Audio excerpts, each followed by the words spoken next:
I'm Meredith Calloway, 34, and I just received a text that made my blood boil. My parents, who couldn't be bothered to attend my son's birthday last month, are now demanding I contribute $2,200 for my brother's graduation celebration. I stared at my phone thumb hovering over the keypad as I decided exactly how to respond to their audacity. Before I dive into this family drama that completely changed my relationship with my parents forever, I'd love to know where you're watching from. Drop your location in the comments below, and while you're at it, hit that like button and subscribe to hear more family revenge stories like mine. Trust me, you'll want to stick around to see how karma finally caught up to my golden child brother and parents who never treated me as an equal. Growing up in suburban Boston, I always felt like the afterthought child in my family. My brother Derek, 4 years younger than me, was inexplicably the center of my parents' universe from the moment he was born. As a child, I tried to rationalize it. Maybe boys were just more exciting to raise. Or perhaps I was doing something wrong that made me less lovable. The disparity in how we were treated was both subtle and glaring. Derek's achievements were celebrated with elaborate dinners and expensive gifts, while mine were acknowledged with a simple good job if I was lucky. For his 10th birthday, my parents rented out an entire bowling alley and invited 50 kids. For my 10th birthday, I got a small cake and was allowed to have 2 friends sleep over. I excelled academically graduating high school as valedictorian, yet my parents skipped the ceremony because Derek had a minor league baseball game. When I got accepted to Harvard on a partial scholarship, my father's response was, "That's nice, but do you know how much we'll still have to pay?" Meanwhile, they set aside a college fund for Derek that would cover any university that he chose regardless of cost. My mother often justified their behavior with thinly veiled excuses. Derek needs more support, or, "You've always been so independent, Meredith." The unspoken message was clear. I wasn't as important, my achievements weren't as valuable, and my needs weren't as pressing as my brother's. As I moved through my 20s, I tried to maintain a relationship with my family despite the hurt. I attended every holiday, brought thoughtful gifts, and made efforts to connect. I convinced myself that as adults, the dynamic would somehow equalize. When I met Ryan during my final year of law school, I was hopeful that my family would embrace him and our relationship would mark a new chapter with my parents. Ryan was kind, ambitious, and perceptive. After meeting my family just twice, he pulled me aside and gently asked, "Do they always treat you like that?" It was the first time someone had validated what I'd felt my entire life. It was both painful and relieving to hear someone else see what I'd tried to ignore for so long. When we announced our engagement, my parents' response was lukewarm at best. My mother immediately expressed concern about the wedding costs, despite never having such concerns for Derek's expensive hobbies and celebrations. We decided to pay for our own wedding, a modest but beautiful ceremony in a historic Boston garden. On our wedding day, my father gave a brief toast that spoke more about Derek's recent promotion than about Ryan and me. My mother spent most of the reception showing guests pictures of Derek's new condo on her phone. Ryan squeezed my hand under the table, a silent acknowledgement of what we both knew nothing would change. Despite the disappointment, we built our life together. I finished law school and secured a position at a respected firm specializing in environmental law. Ryan's career as an architectural engineer flourished. We bought a small but charming home in a good school district, planning for the family we hoped to have. When I became pregnant with Mason, I allowed myself to hope again. Perhaps a grandchild would soften my parents' inexplicable bias. Perhaps they would finally see us as worthy of their attention and love. I spent hours imagining how they would dote on their first grandchild, how they might finally show me the affection I'd craved my whole life through their relationship with my son. Mason's birth was complicated. After 36 hours of labor and an emergency C-section, he arrived perfect but exhausted. My parents visited the hospital, briefly bringing a small stuffed bear and staying less than 30 minutes before leaving to attend one of Derek's work events. As I held my newborn son and watched them walk out the door, something shifted inside me. The hurt began to calcify into resolve. My son would never feel the way I had growing up. Mason's 5th birthday was approaching, and despite years of disappointment, I still harbored a flicker of hope that my parents would make an effort for their only grandchild. Mason had been talking about his dinosaur-themed party for months, carefully selecting decorations and planning games with the earnest excitement that only children possess. "Do you think Grandma and Grandpa will come this time?" he asked one evening as I tucked him in his wide blue eyes, trusting and innocent. My heart clenched. They had missed his last 2 birthdays, one for a golf tournament my father was participating in, and another for a weekend trip with Derek to look at potential investment properties. "I've invited them, sweetheart. We'll have to see," I answered, hating the uncertainty in my voice. 3 weeks before the party, I called my parents to personally invite them, emphasizing how much it would mean to Mason. "Oh, Meredith, that weekend is tricky," my mother sighed. "Derek is having some colleagues over to discuss his potential promotion, and he's asked us to help host." "Mom, it's Mason's birthday. Your grandson. Couldn't you come for even part of the day? The party is only from 1 to 4. "Well, these connections are very important for Derek's career. You understand how these things go in the corporate world," she replied, as if I, a practicing attorney, wouldn't comprehend professional networking. "What about Dad? Could he come for an hour at least?" I pressed. "We're a team, Meredith. I can't host alone, and you know how proud your father is of Derek's accomplishments." I ended the call feeling the familiar sting of rejection, but now it was amplified by watching it extend to my innocent child. Ryan found me staring blankly at the kitchen wall, phone still in hand. "They're not coming, are they?" he asked quietly. "Derek's having some work friends over," I replied, my voice hollow. "Apparently that takes precedence over their grandson's birthday." Ryan's jaw tightened, but he remained calm. "Then we'll make it the best birthday Mason's ever had, just us and the people who truly care about him." And we did. We transformed our backyard into a prehistoric wonderland with dinosaur decorations, fossil digging stations, and a spectacular volcano cake that Ryan spent hours perfecting. Mason's friends from kindergarten came along with neighbors and colleagues who had become like family to us. My best friend Emily drove 3 hours to be there, bringing her twins who adored playing with Mason. The party was a success by any measure. Mason laughed and played, surrounded by love and attention. When the time came to blow out his candles, he closed his eyes, tight his little face, serious with concentration. "What did you wish for, buddy?" Ryan asked afterward, as Mason devoured a slice of cake. "I can't tell, or it won't come true," he replied solemnly. But later that night, as I was putting away the last of the gifts, Mason whispered to me, "I wish for Grandma and Grandpa to come to my next birthday." The innocent admission shattered something in me. Despite our efforts to shield him, Mason had noticed their absence. He was beginning to feel the sting of their indifference, just as I had at his age. The cycle I had sworn to break was beginning again. The following day, my mother texted asking to see pictures from the party. I sent a few, receiving only a thumbs-up emoji in response. An hour later, she sent a series of photos showing Derek with his colleagues, my parents beaming proudly beside him in their expansive living room.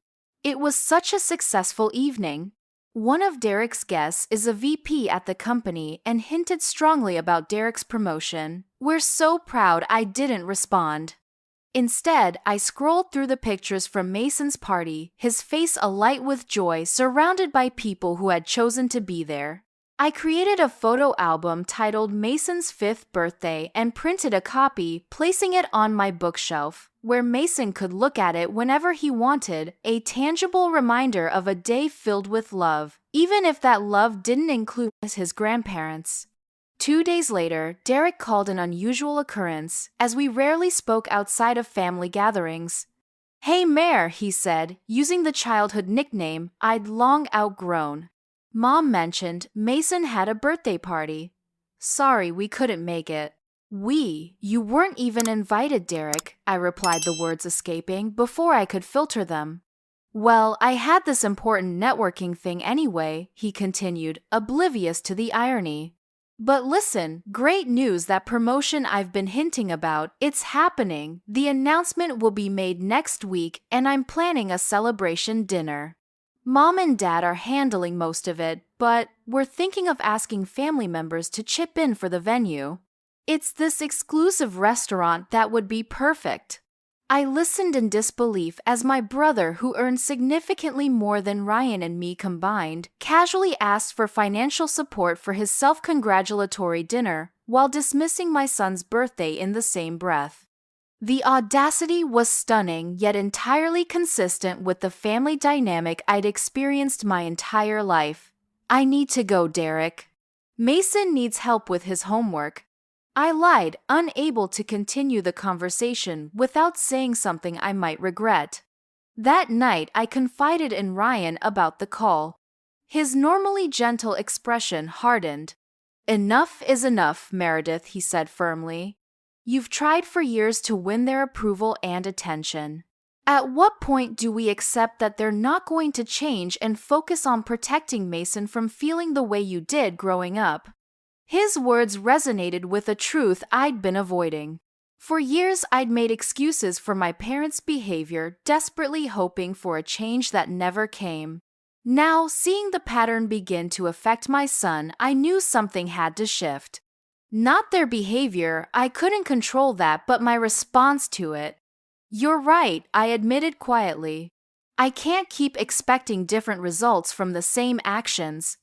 "But what does that mean practically? Cut them off completely?" "That's entirely your decision," Ryan said, taking my hand. "But whatever you choose, know that Mason and I are your real family, the one that puts you first always." As I fell asleep that night, I realized I was at a crossroads. Continue the pattern of seeking approval from people who had shown repeatedly they were unable or unwilling to give it, or forge a new path that prioritized my family of choice over the family of origin that had caused so much pain. Little did I know, the universe was about to present me with the perfect opportunity to make that choice crystal clear.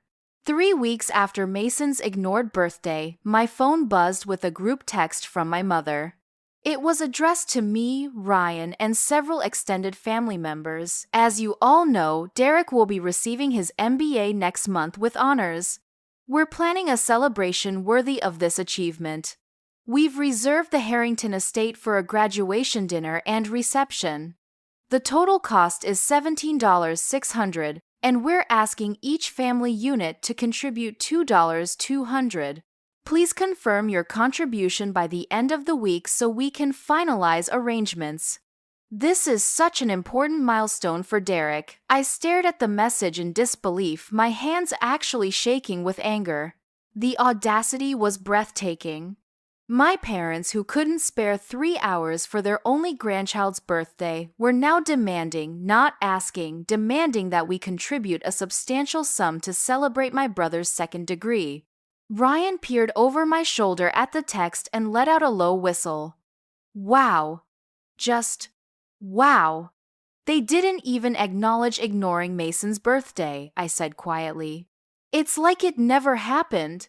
And now they want us to pay over $2,000 for Derek's party at some estate." "The Harrington estate is that place that was featured in Boston Magazine last year," Ryan noted. "It's one of the most expensive venues in Massachusetts." I scrolled through the group chat, watching as my aunts, uncles, and cousins responded with variations of course and happy to contribute to Derek's special day. No one seemed to find the request inappropriate or excessive. "What do you want to do?" Ryan asked, his tone making it clear that he would support whatever decision I made. I walked to the window, watching Mason playing in the backyard with his dinosaur figures. He was recreating scenes from his birthday party, making the plastic stegosaurus the center of attention, while the T-Rex watched from the sidelines. The metaphor wasn't lost on me. "I'm tired of being the T-Rex," I said softly. "I'm tired of watching from the sidelines while everyone celebrates Derek. I'm tired of making excuses for their behavior and pretending it doesn't hurt." Ryan wrapped his arms around me from behind. "Then don't."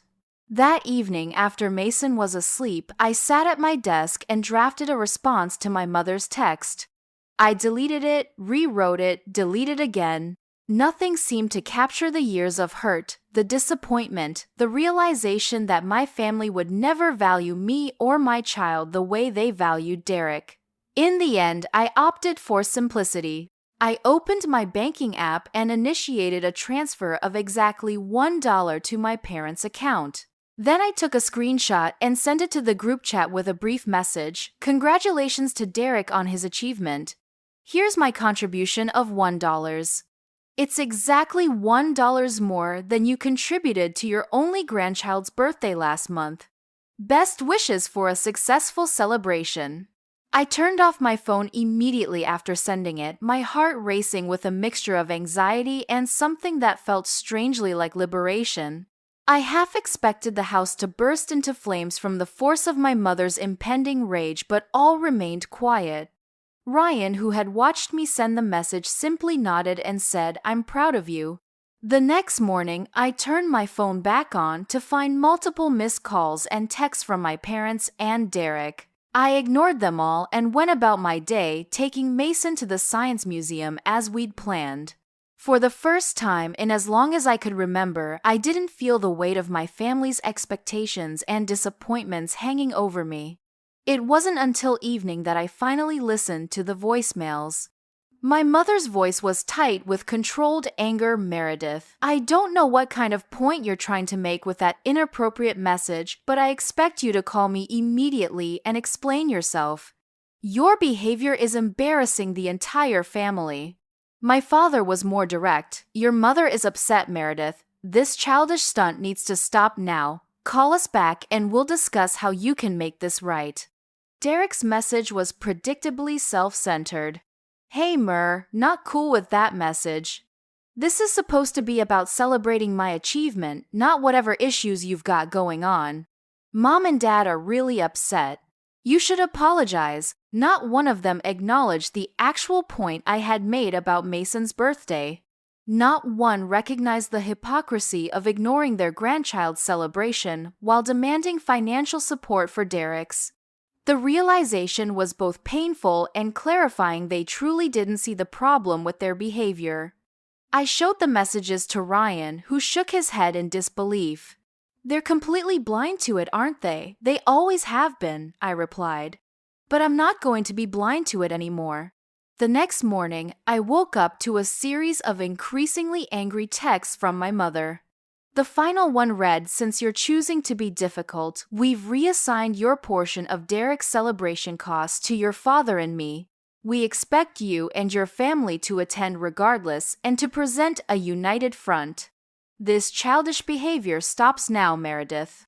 I felt a strange calm as I read her words. For decades, I desperately sought my parents' approval, making excuses for their blatant favoritism and swallowing my hurt. But seeing them extend that same dismissive treatment to my innocent son had finally broken something loose in me, a lifelong need to please people who were simply incapable of being pleased by anything I did. "I'm not going," I told Ryan over breakfast while Mason was engrossed in a cartoon. "To Derek's graduation celebration, I mean. I'm done pretending we're one big happy family when it's so painfully obvious that Mason and I are afterthoughts." Ryan reached across the table and squeezed my hand. "I support whatever you decide. But are you prepared for the fallout? Your parents aren't exactly known for handling criticism well. What more can they take from me?" I asked quietly. "They've already made it clear where their priorities lie. I've spent my entire life trying to earn a place in their hearts that seems permanently reserved for Derek. I won't subject Mason to that same futile effort." I drafted a clear, firm email to my parents explaining that we would not be attending Derek's celebration. I stated plainly that their consistent prioritization of Derek over both me and their only grandchild had taken a toll, and that I needed to step back from our relationship for my own well-being and to protect Mason from feeling the same rejection I had experienced throughout my life. The response was nuclear. My mother called 17 times in the span of 2 hours. When I didn't answer, she sent a paragraph-long text accusing me of being selfish, ungrateful, and determined to ruin Derek's special day out of jealousy. My father left a voicemail stating that my theatrical display of emotion was disappointing and that he had expected more maturity from me. Derek sent a message that perfectly encapsulated his obliviousness. Don't know what's going on with you lately, but it's really putting a damper on my celebration. Mom's upset, and you know how she gets when she's upset. Can you just apologize so we can move on? It's really not that big a deal. The most surprising reaction came from my extended family. My Aunt Sarah, my mother's sister, called me directly, something she rarely did. Meredith, I saw your message in the group chat, she began, her voice gentle. And I want you to know that I understand more than you might think. Your mother has always had a blind spot when it comes to the way she treats you compared to Derek. Her validation brought tears to my eyes. You've noticed. Everyone has noticed, dear. Well, no one wanted to step on your parents' toes when it came to how they raised their children. But seeing it extend to little Mason, that's crossed a line for me. She went on to tell me that she and 2 other aunts had decided not to contribute to Derek's celebration either, citing the excessive cost as their excuse. But between us, she added, it's really about how they treated Mason's birthday. That little boy deserves better, and so do you. That conversation was like a soothing balm on decades of wounds. For the first time, someone from my family was acknowledging the disparity in treatment that I'd experienced my entire life. I wasn't imagining it. I wasn't overreacting. The validation was powerful. Meanwhile, my parents escalated their pressure campaign. My mother showed up unannounced at our house one afternoon while Ryan was at work. I saw her car pull into our driveway through the kitchen window and felt my stomach clench. Mason, sweetie, I called to my son, who was coloring at the coffee table. How about you go play in your room for a little bit? I need to talk to Grandma about some grown-up stuff. His face lit up.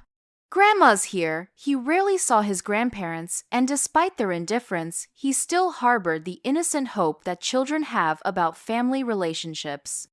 Yes, but it's just a quick visit, I said, trying to manage his expectations.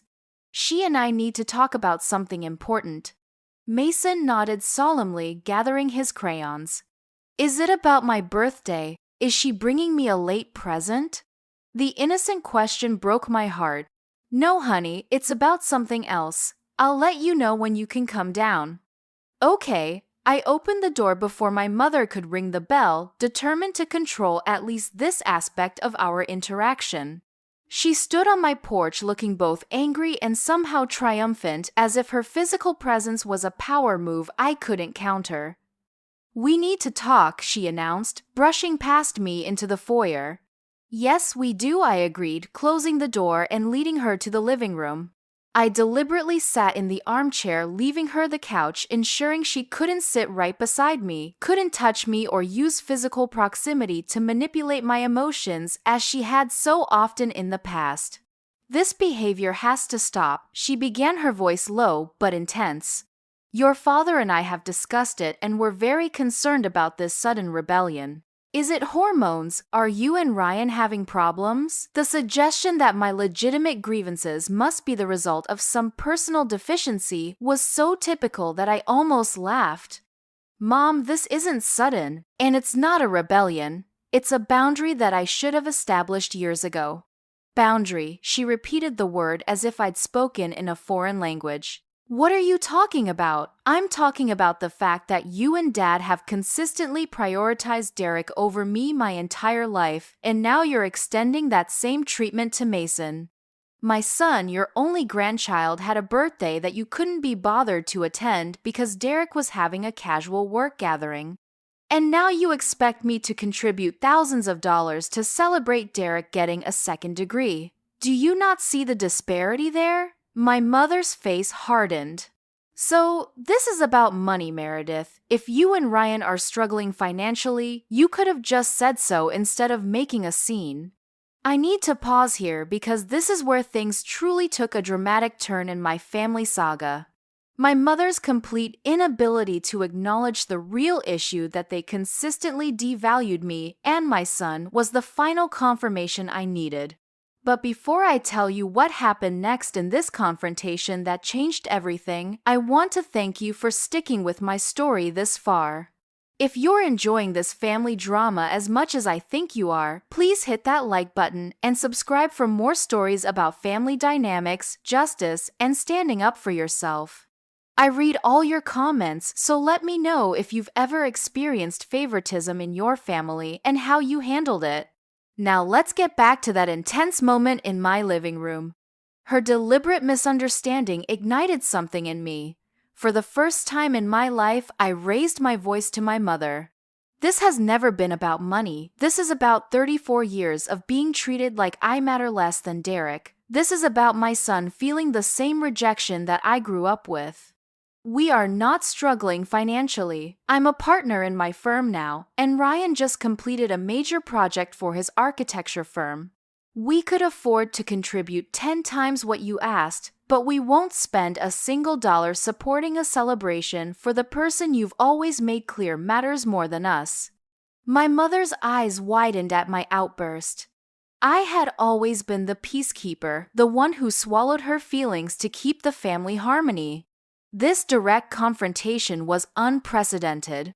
I don't know who you think you're talking to, she said, her voice dangerously quiet. After everything your father and I have done for you, what exactly have you done for me that you haven't done tenfold for Derek? I interrupted. You missed my law school graduation for his undergraduate awards ceremony. You forgot Mason's first birthday because you were helping Derek move into his new condo. You've consistently shown us that we are an afterthought, and I'm done pretending it doesn't hurt. If that's how you feel, perhaps we should take a break from seeing each other, my mother said, coldly rising from the couch. When you're ready to apologize and act like the daughter we raised, we'll welcome you back. I won't be apologizing for speaking the truth, I replied, standing my ground. And I won't be subjecting Mason to the same conditional love I grew up with. He deserves better, and so do I. As I showed her to the door, Mason appeared at the top of the stairs, his small face hopeful. Are you leaving already, Grandma? He called out. My mother barely glanced at him. Yes, Mason. Grandma has important things to take care of. Be good for your mother. And with that, she was gone, leaving Mason looking confused and disappointed. I climbed the stairs and gathered him into a fierce hug. Is Grandma mad? He asked in a small voice. Grandma and I have different ideas about some important things, I explained carefully. Sometimes grown-ups disagree, and they need some time apart to think about things. Like when Jaden and I fought about whose turn it was on the swings, and Mrs. Davis made us sit at different tables until we could be nice again, he asked, referring to a recent kindergarten dispute. I smiled despite the heaviness in my heart. Something like that, yes. Did you say sorry, Mrs.? Davis says we always have to say sorry when we hurt someone's feelings. The innocent question gave me pause. Sometimes, sweetie, you don't need to apologize for speaking the truth, even if it makes someone uncomfortable. Sometimes, the other person needs to think about whether they've been treating you fairly. Mason nodded seriously, though I wasn't sure he fully grasped the nuance. Can we have ice cream for dessert tonight? He asked, his young mind already moving on to more immediate concerns. Absolutely, I agreed, grateful for his resilience and determined to protect it at all costs. Derek's MBA graduation and the subsequent celebration came and went without our attendance. According to social media posts and reports from my Aunt Sarah, it was an elaborate affair at the Harrington estate, complete with a 5-course meal, professional photographer, and custom-engraved crystal keepsakes for each guest. My parents had spared no expense celebrating their son's achievement, an irony not lost on me as I recalled my law school graduation, which had been marked with a modest dinner at a local restaurant, my father complaining about the price of entrees. The weeks following my confrontation with my mother were oddly peaceful. Without the constant low-grade anxiety of trying to please my parents or manage their expectations, I found myself more present with Mason and Ryan, more focused at work, and generally happier. Ryan noticed the change immediately. "You seem lighter," he commented one evening as we sat on the porch watching Mason chase fireflies in the yard. "Like you've put down a heavy backpack you've been carrying for years." "That's exactly how it feels," I admitted. I didn't realize how much energy I was spending trying to earn their approval until I stopped trying. The peace was interrupted 3 weeks after Derek's celebration when my Aunt Sarah called with unsettling news. "I thought you should know," she began hesitantly. "Your parents have been telling family members that you're having mental health issues. They're suggesting that your outburst and refusal to attend Derek's graduation were signs of an emotional breakdown." My stomach dropped. "They're what they told your cousin Michael, that Ryan is concerned about your stability, and that's why you've been isolating from the family. They even hinted that you might be developing some kind of paranoid condition where you believe everyone is against you." The deliberate attempt to discredit me and rewrite the narrative was both hurtful and infuriating. Rather than acknowledging any validity to my concerns, my parents had chosen to paint me as mentally unstable. It was a new low in their campaign to maintain their image as perfect parents. I don't even have words for how manipulative that is," I finally responded. "Ryan and I are happier than we've been in years, and my isolation is just setting a healthy boundary with people who have consistently hurt me." "I know," Sarah assured me. "Many of us see through it. But I wanted you to be prepared in case anyone reaches out to you with well-meaning concern." Sure enough, over the next few days, I received several checking-in texts and calls from extended family members and old family friends. Most were tentative, clearly uncomfortable with the role of mental health inspector that my parents had thrust upon them. "I'm doing very well, actually," I told my cousin Michael when he called. "Setting boundaries with my parents has been tremendously positive for my well-being and for my family. I'm sorry they've pulled you into this, but I assure you there's no cause for concern." The most surprising call came from Derek himself a week after the graduation celebration. "Hey, Mare," he began awkwardly. "Just wanted to see how you're doing. Mom and Dad are pretty worried about you." "I'm sure they told you I'm having some kind of breakdown," I replied, keeping my voice neutral. "Well, they said you've been acting strange. The whole thing with the $1 and then skipping my graduation dinner. It's not like you. You've always been the reliable one."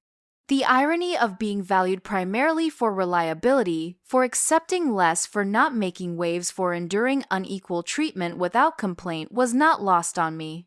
Have you ever considered, Derek, that maybe the reliable Meredith was actually just the doormat Meredith? The one who accepted being treated as less important than you her entire life because she desperately wanted her parents' approval. There was a long pause on the line. When Derek spoke again, his voice had lost some of its confidence. "What are you talking about? Mom and Dad don't treat you like you're less important. They missed my son's birthday to help you host a casual work gathering," I said flatly.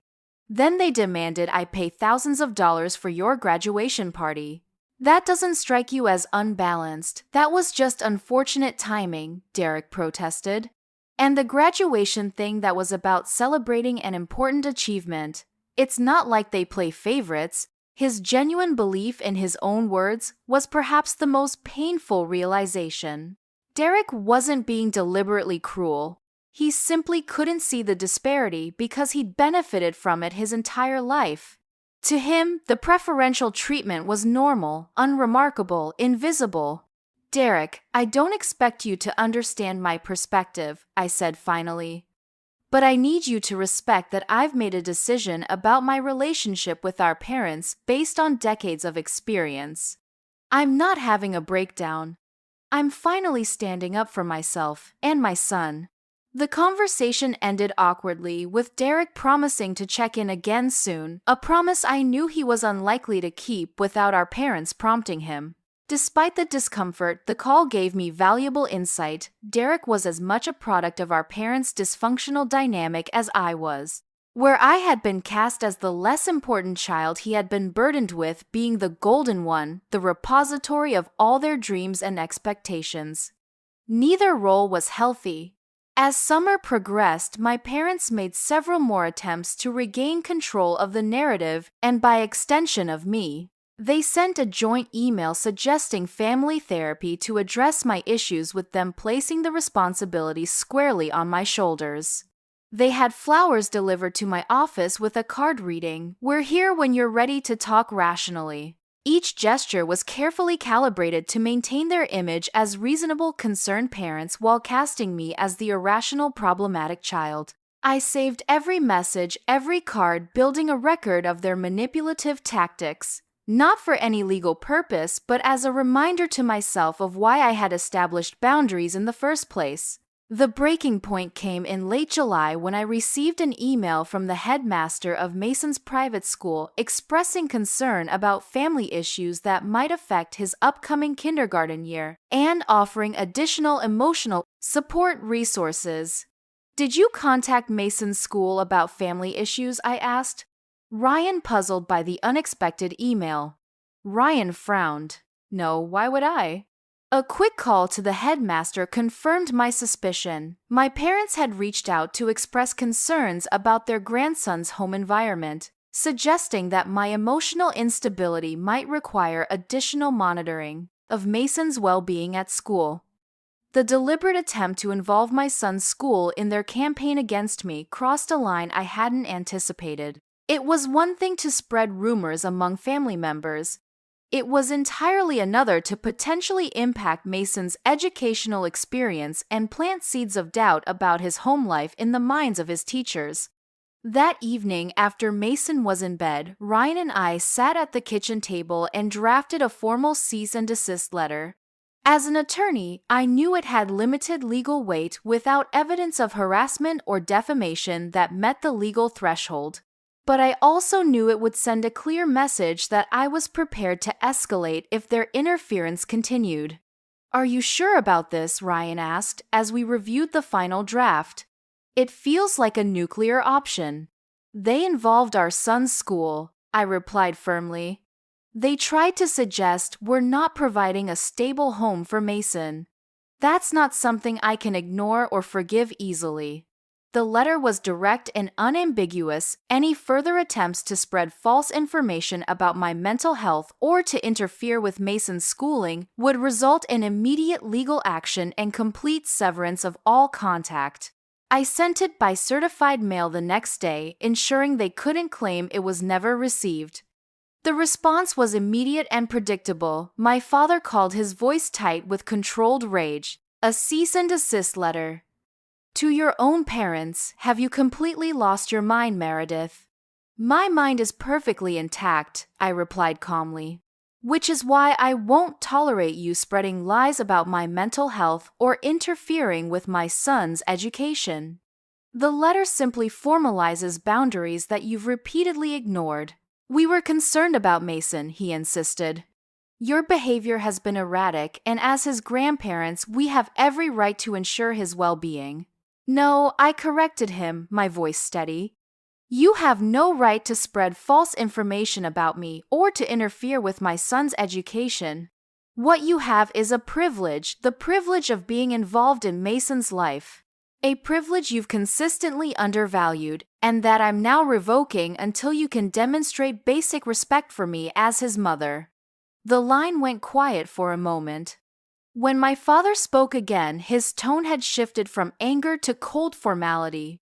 If that's how you want to play this, Meredith, don't expect us to come running when you realize you've made a mistake. There are consequences to actions like these. I'm well aware of consequences, Dad. I've been living with the consequences of your preferential treatment my entire life. The difference is, now I'm choosing which consequences I'm willing to accept. The call ended, and with it, the last vestiges of my desperate need for my parents' approval. I had finally stepped into my own power, protecting both myself and my son from a cycle of emotional neglect that had defined too much of my life. 6 months passed with no contact from my parents. The holidays came and went, marked by their conspicuous absence and, surprisingly, a new sense of genuine joy and relaxation in our household. Without the tension of navigating my parents' expectations and the inevitable disappointment of their dismissive behavior, Christmas was actually peaceful.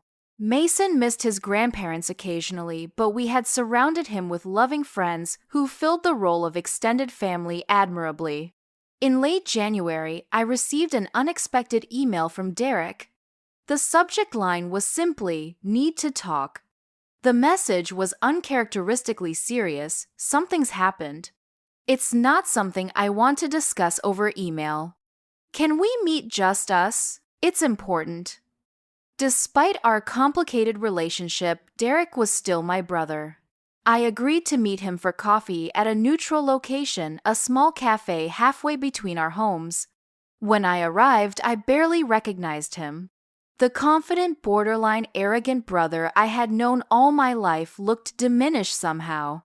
There were dark circles under his eyes, and he had lost weight. "What's going on?" I asked after we'd ordered, genuinely concerned by his appearance. "Are you sick?" He shook his head, turning his coffee cup in circles without drinking from it. "No, not sick. I've had some revelations recently. About Mom and Dad. About our family dynamic." I waited, giving him space to continue at his own pace. "I got passed over for the big promotion," he finally said. "The one Mom and Dad threw that huge graduation celebration for. The one that was supposedly a sure thing." "I'm sorry to hear that," I said, meaning it despite our complicated history. "That's not the revelation," Derek continued. "The revelation was how Mom and Dad reacted. They were devastated. Not supportive, not 'you'll get 'em next time, champ.' They acted like I had failed them personally. Dad actually said, 'We've invested everything in your success. How could you let this happen?' I winced, recognizing the particular sting of our father's disappointment. That sounds awful. It was. But it made me start thinking about all the things you said, about how they treated you versus me. I always thought you were exaggerating, you know, but then I saw how quickly they turned when I didn't meet their expectations. It was like I was only valuable to them when I was achieving things they could brag about." The realization seemed to have genuinely shaken him. For the first time, Derek was experiencing what I had lived with my entire life, the conditional nature of our parents' love and approval. "What happened after that?" I asked. I started pulling back a little, questioning things. Like why they were so invested in my career choices, why they felt entitled to direct my life. And they did not respond well to that questioning. He laughed humorlessly. Suddenly, I was going through a phase, or being influenced by bad company. The familiar tactics made me nod in recognition. "Let me guess, they suggested you might be having mental health issues." Derek looked up sharply. "How did you know Dad actually suggested I see a therapist because my sudden rebellion wasn't like me?" "They did the same to me," I explained. "When I stood up for myself, they told the family I was having a breakdown. It's their way of maintaining control, discrediting any challenge to their authority." Derek absorbed this in silence, seeming to process the implications. "They've been talking about you, you know. At family gatherings." They tell this story about how you've cut them off from their only grandchild because of irrational jealousy over my achievements. No one really questions it because I've always been the difficult one, right? I finished for him. The oversensitive one. The one who overreacts. Yeah, he admitted, looking genuinely ashamed. I believed it too for most of my life. It was easier than considering that they might be wrong. That I might be complicit in how they treated you.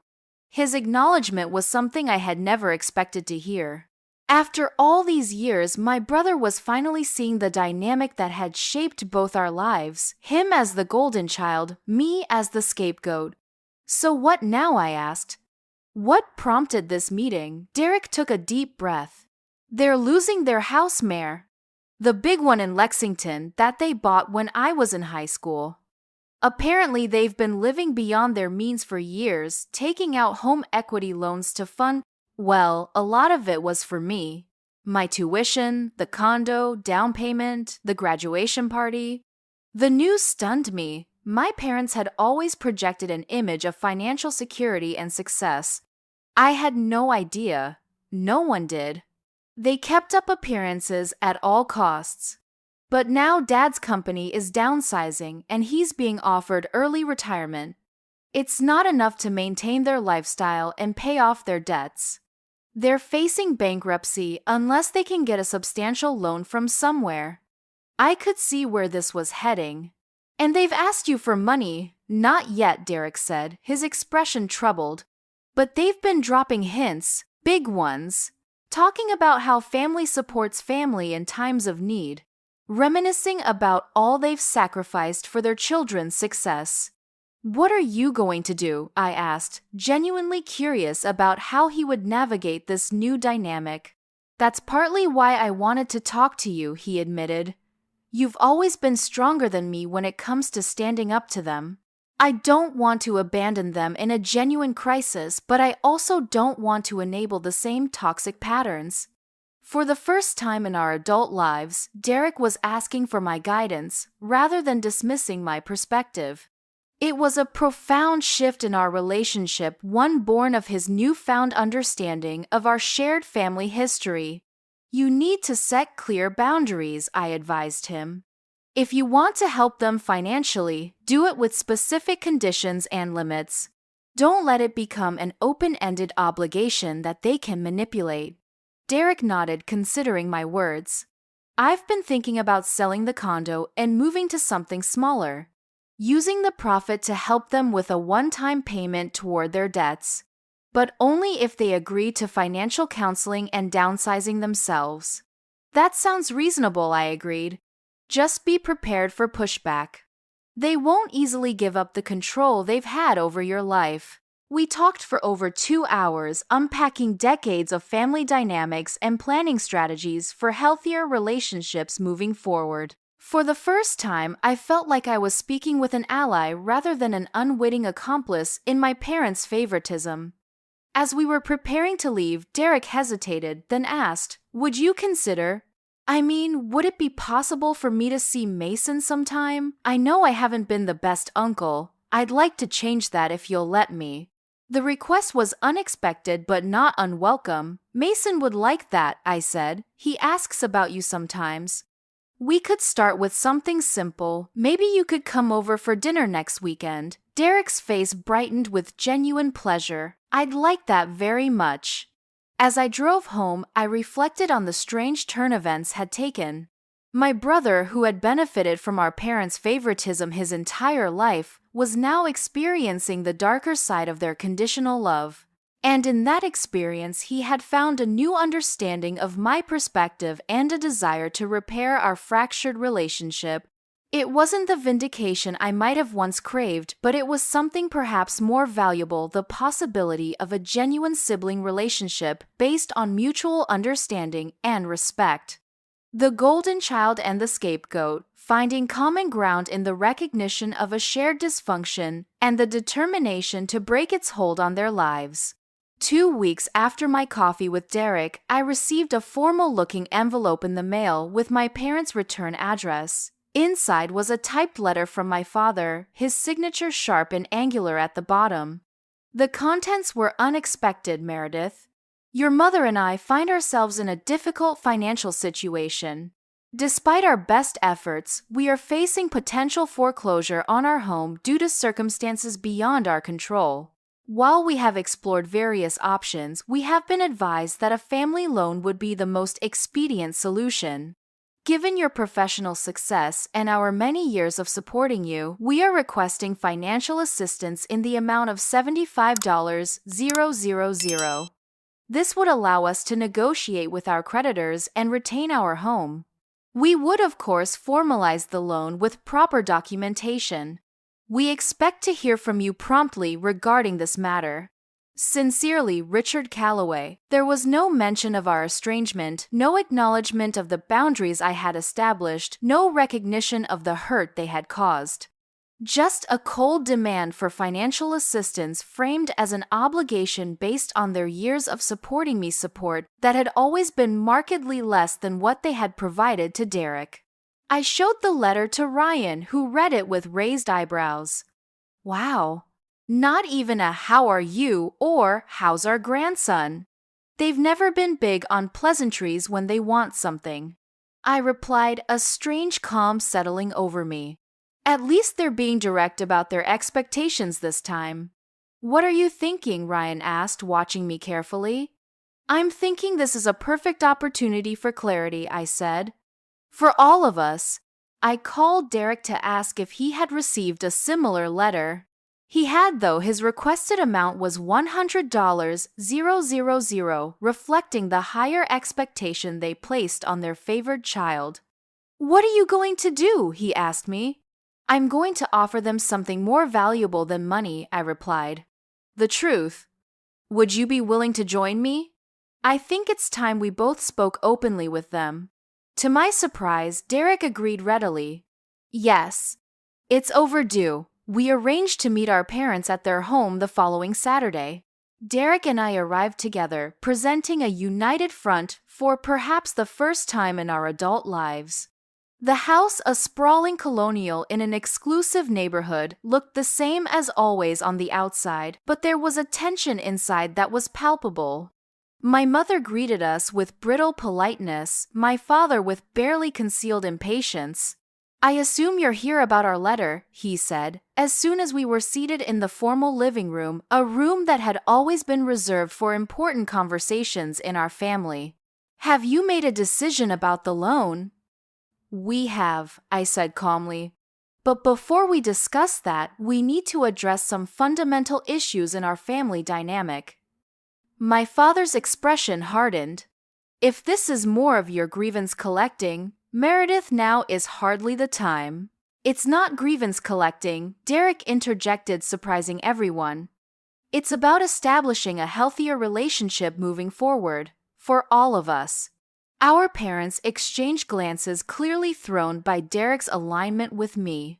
This was a deviation from the script they had relied on for decades, the dutiful son and the difficult daughter neatly separated by their carefully cultivated favoritism. We're willing to help you, I continued, but not without conditions. Not without acknowledgement of the patterns that have brought us all to this point. What patterns? My mother asked, her voice tight with defensive anger. We've been exemplary parents. We've supported both our children in pursuing their dreams. You've supported Derek's dreams, I corrected gently. Mine were always secondary. My achievements were acknowledged, but never celebrated the way his were. My needs were considered after his were met. My son, your only grandchild, was treated as an afterthought while Derek received constant attention and validation. My father started to interrupt, but Derek held up his hand. Let her finish, Dad. For once, just listen. The simple act of my brother advocating for my voice to be heard was so unprecedented that it created a momentary silence. I'm not saying this to hurt you, I continued into that silence. I'm saying it because any healthy relationship has to be built on honesty. And honestly, you've shown a pattern of favoritism toward Derek that has been harmful to all of us, to me, by making me feel perpetually inadequate, to Derek by placing impossible expectations on him, and to yourselves by limiting the authentic connections you could have had with both your children. My mother's face had gone pale. That's simply not true. We've always loved both our children equally. Love isn't measured by feelings, Mom, Derek said quietly. It's measured by actions. And your actions have consistently shown that I was the priority. I didn't see it for most of my life because it benefited me. But looking back now, it's undeniable. The fact that this assessment came from Derek, the child they had favored, seemed to land with more impact than anything I could have said. My father's expression shifted from dismissive anger to something more complex. We only wanted what was best for both of you, he said, his voice less certain. We pushed Derek because he showed potential in areas we valued. We were more hands-off with you because you seemed self-sufficient. I wasn't self-sufficient, I replied. I was resigned. I learned early that asking for attention or support would lead to disappointment, so I stopped asking. That wasn't independence, it was self-preservation. A heavy silence fell over the room as my parents seemed to genuinely consider our words for the first time. What are your conditions? My father finally asked, his voice quieter than before. Derek and I exchanged glances. We had discussed this at length and were in agreement. First, we need acknowledgement, genuine acknowledgement of the disparities in how you've treated us, I began. Not excuses or justifications, but recognition of the pattern and its impact. Second, Derek continued, we want family therapy. All four of us working with a professional to establish healthier communication patterns.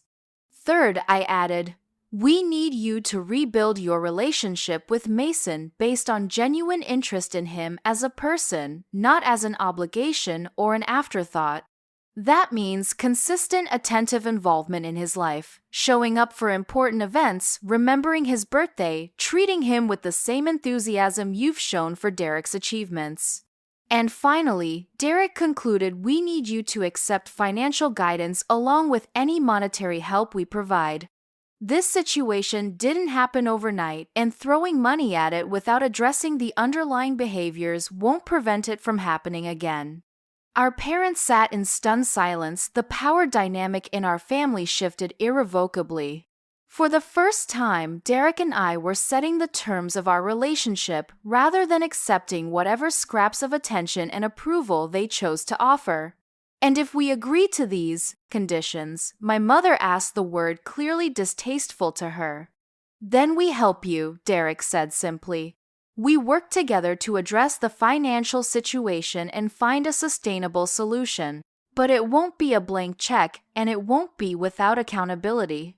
My father's face had turned an alarming shade of red. For a moment, I thought he might explode in anger, reverting to the authoritarian parent who had brooked no questioning of his decisions throughout our childhood. But then unexpectedly, his shoulders sagged. We never intended to favor one child over the other, he said quietly. We thought we were doing what was best. It wasn't a full acknowledgement, but it was the closest thing to vulnerability I had ever seen from my father. Intentions matter, I conceded, but impact matters more, and the impact of your choices has been profound for all of us. Another silence fell, this one less tense than the last. We'll consider your conditions, my mother finally said. We need some time to discuss this privately. Of course, Derek nodded. Take whatever time you need. Our offer stands. As we prepared to leave, my father surprised me by asking, how is Mason, is he? Is he doing well in school? The question was awkward but seemed genuine, perhaps the first step towards seeing my son as a person rather than an obligation. He's thriving, I replied. He's learning to read ahead of his grade level and he's developing quite a talent for drawing. He still loves dinosaurs. My father nodded, something like regret flickering across his face.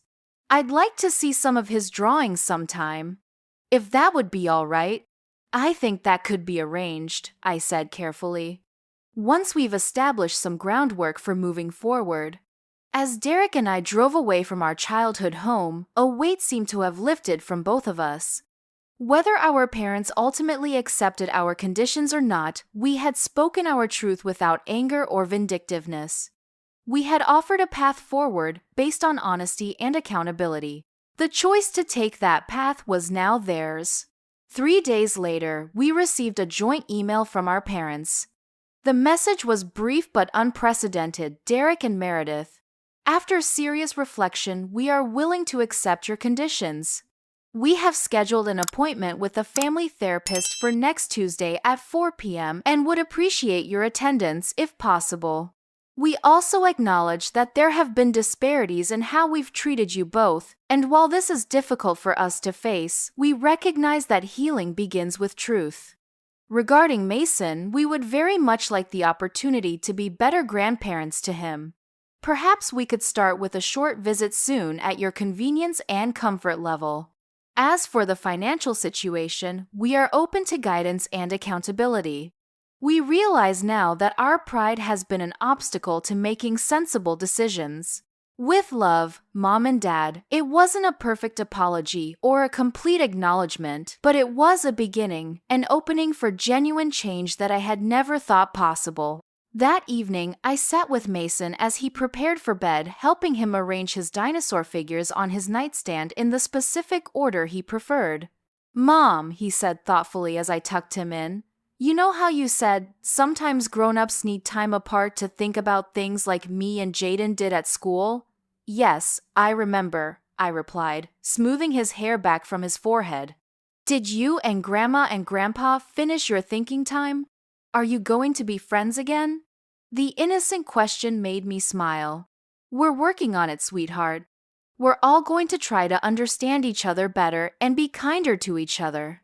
"Good," he nodded seriously, "because sharing and being kind is important. That's what Mrs. Davis says." "Mrs. Davis is very wise," I agreed. "And you know what? Your grandparents would really like to see some of your dinosaur drawings. Would that be okay with you?" His face lit up with genuine excitement. "Really, I could show them my T-Rex family. I made the daddy T-Rex super big and strong, and the mommy T-Rex has a special gold crown, and the baby T-Rex has a red cape because he's super fast. I think they would love to see that," I said, my heart full at his easy forgiveness and openness. As I turned out his light and prepared to leave his room, Mason called out one more question. "Mom, are we a good family now?" I paused in the doorway considering how to answer. "We're working on becoming a better family," I said finally. "And that's what matters, that we keep trying to be better for each other every day." And that's the truth, isn't it? Families are complex, messy, imperfect collections of people trying their best with the tools they have. My parents had used the wrong tools for most of our lives, creating patterns of favoritism and conditional love that damaged all of us in different ways. But with honesty, accountability, and a willingness to change, we were finding a new path forward. If my story has resonated with you, please take a moment to like this video and subscribe to my channel for more real-life family stories and insights. I'd love to hear in the comments if you've ever had to establish difficult boundaries with family members, or how you've dealt with favoritism in your own life. Have you experienced that moment when karma finally catches up, or when justice is served in a family situation? Your stories and perspectives help build our community here. Thank you so much for listening to my family revenge story. I hope it helps anyone going through similar situations to know they're not alone, and that standing up for yourself while difficult can lead to unexpected healing. Don't forget to share this video with someone who might need to hear this message today, and I'll see you in the next video.